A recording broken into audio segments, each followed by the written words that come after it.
Some books you choose. Others choose you. This is the book that appears only when your soul is ready to remember who you truly are. And if you're hearing this now, it's no accident. It means your consciousness has aligned with a truth that few are permitted to know. A manuscript whispered through the halls of the ancient temples. A knowledge so ancient it remained hidden for centuries, waiting for you. And the moment to receive it is now.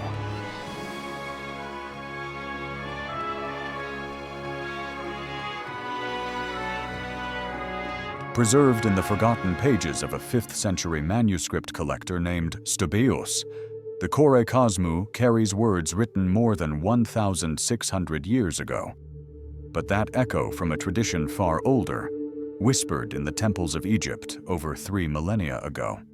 Like a scroll traveling through the ages, it has silently guarded its secret, waiting for the exact moment when an awakened gaze would find it. The Kore Kosmou, the secret discourse where the goddess Isis reveals to her son, Horus, the true origin of souls, the hidden purpose of existence, and the path home. It is not just reading, it is remembering. And if you've made it this far, it's because this calling was meant for you. Have you ever felt there is something deep inside you that has always been there, yet somehow forgotten? As if life were a dream, and beyond it there was a greater reality waiting to be recalled. That is exactly what the Kore Kosmou speaks about.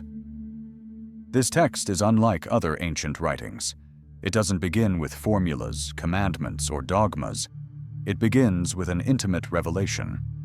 The goddess Isis herself instructing her son, Horus, on how the universe was created and how the human soul came to be here.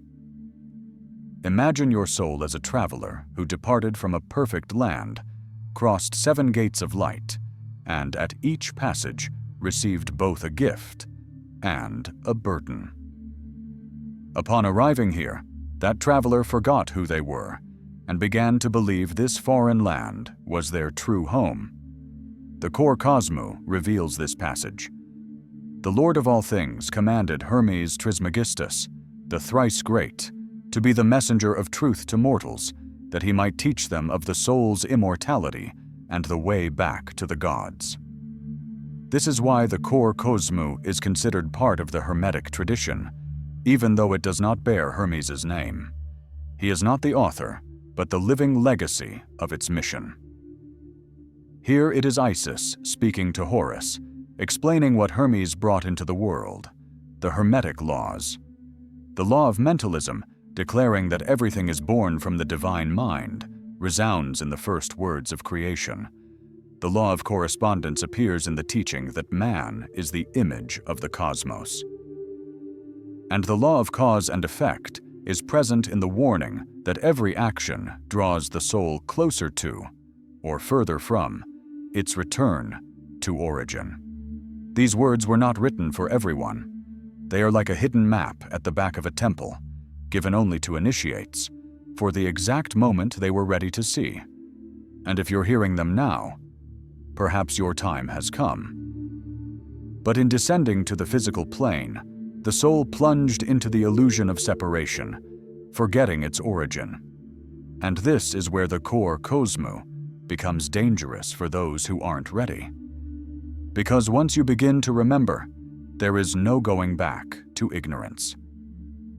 If this content resonates with your soul, like this video and subscribe to the channel. And I must ask you, if everything you believe about who you are was just part of a role you agreed to play, would you have the courage to drop the script and return to your true story? Few know this, but it's the key that separates the initiate from the uninitiated. In ancient Egypt, the stories of gods and goddesses were told to the people as myths, legends, and religious tales. But to initiates of the mystery schools, these figures were not supernatural beings in the literal sense. They were cosmic principles, living laws, and universal forces that uphold creation. What seemed to untrained eyes like a divine drama To trained eyes was the very story of the universe and humanity, told in veiled form. Isis, Osiris, Horus, and Thoth are not merely characters.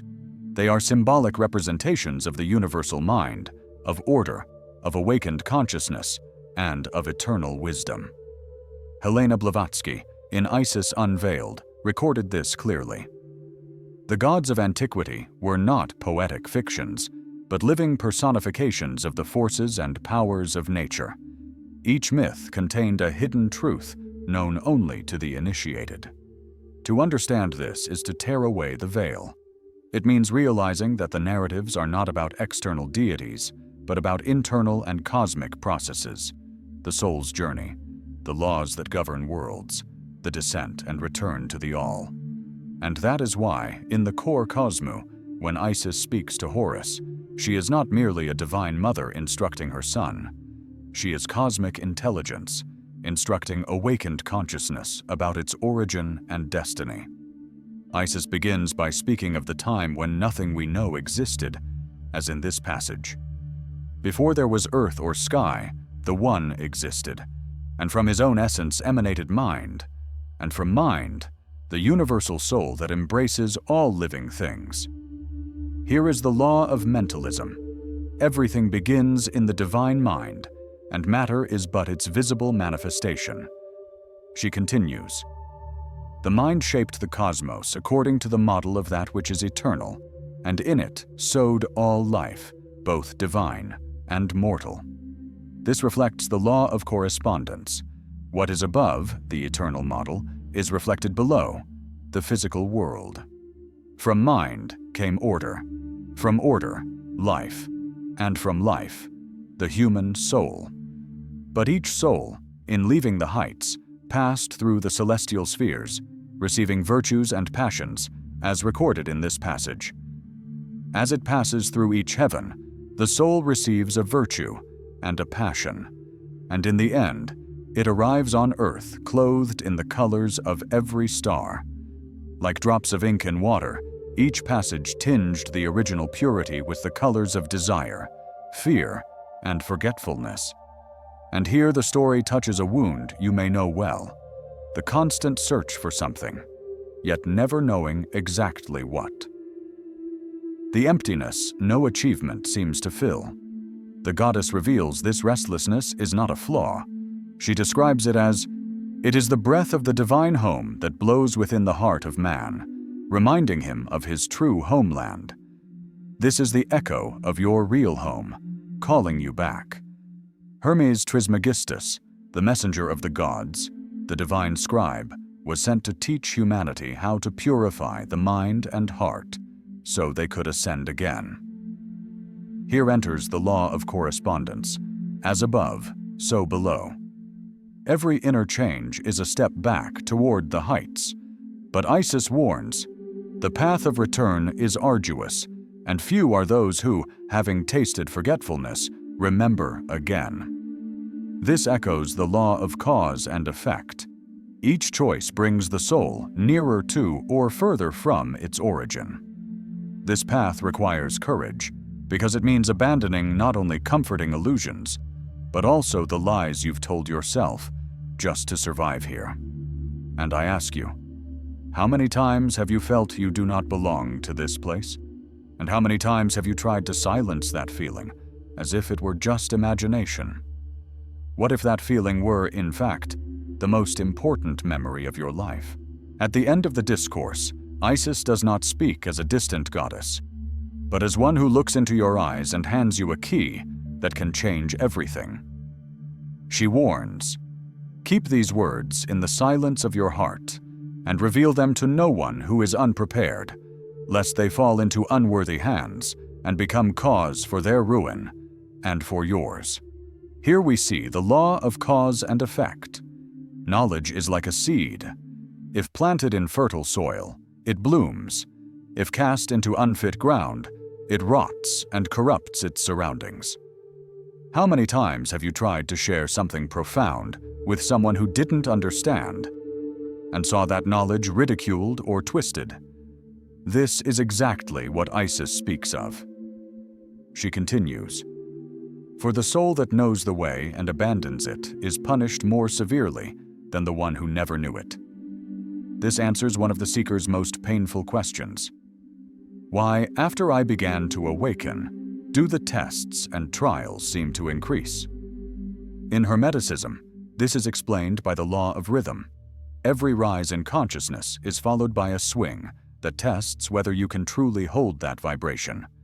Life no longer treats you as a beginner, but as someone ready for mastery. Finally, Isis offers a promise. The one who purifies their soul and remains faithful to the truth will return to the dwelling of the immortals, free from the wheel of necessity. Here is the law of polarity. Slavery and freedom, ignorance and wisdom are poles of the same reality. By transmuting your inner polarity, you change your destiny. And perhaps this is what you've always sought, not just answers about who you are, but the living experience of being free from the invisible weight binding you to patterns that are not yours. If your soul is hearing this now, perhaps it's because it's time to answer the call.